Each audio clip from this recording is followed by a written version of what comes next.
चूल्हे की आग, चूल्हे के से निकल करके पेट्रोल पंप पर आ गई और आग लग गई, तो बताइए कसूर पेट्रोल पंप का है या चूल्हे की आग का है?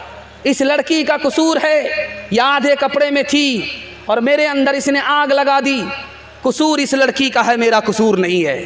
तो जज को मानना पड़ा। अंग्रेज जज था, वो समझ गया कि लड़की अगर आग है तो लड़का पेट्रोल है, लड़का अगर पेट्रोल है तो लड़की आग है।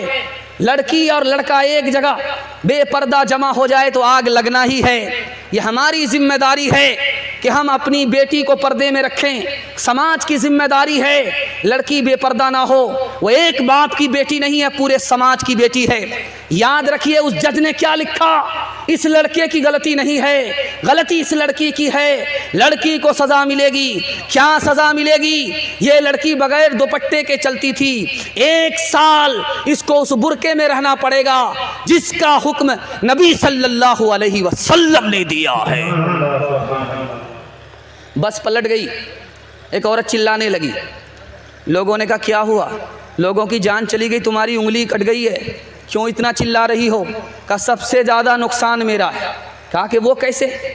कहा कि लोगों की तो जान गई, जान जानी थी चली गई, मेरी उंगली कट गई। कहा उंगली कट गई, जान बच गई तो शुक्र अदा करो, चिल्लाती क्यों हो?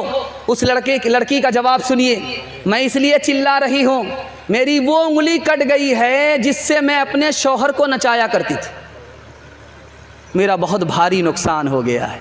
हाथ जोड़ करके आपसे कहता हूँ, अपनी तनख्वाह का मालिक अपनी बीवी को मत बनाइएगा, वरना माँ जब दवाई के लिए पैसा मांगेगी तो बीवी से आपको भीख मांगना पड़ेगा।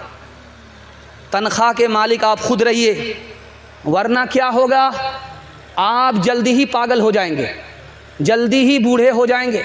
मेरी उम्र नहीं है कि आपको तजर्बा बताऊं, लेकिन तजर्बा किताबों में लिखा हुआ है, उसको मैं आपसे नकल कर रहा हूँ।